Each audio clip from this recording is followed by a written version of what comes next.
ګوره پښتنو ته چې دی که نه نو د MPP متحده پښتونستان پارټۍ یا د نوې پارټۍ ضرورت زکم و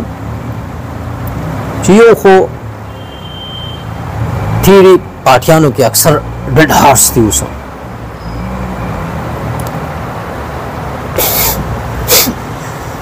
اویا کاله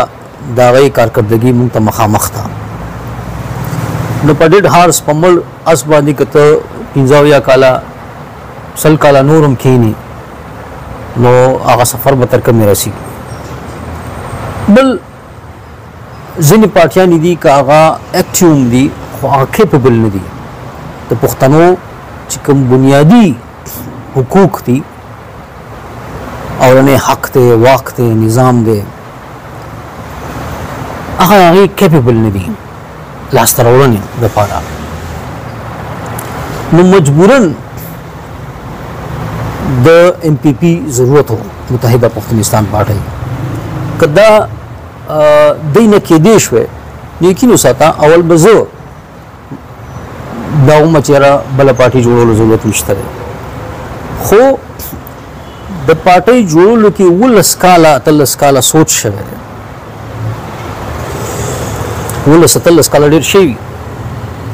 چې ته دا غور وکړې او هغه هم داسې نه چې صرف په یو کمره کې ناست یو اکټیو ولسي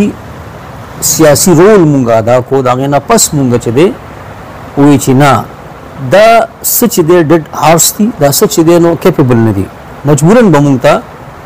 اوس نوې پارټي جوړول غواړي د دغه داسې منشور د داسې دغه چې هغه په پښتنه خاوره د پښتون د اولني حق واک نظام د دې کیپبل وي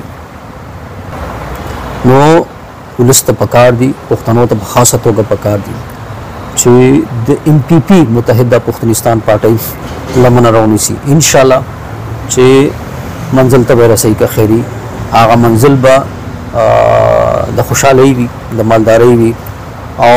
د حقیقي امن به وي که خیري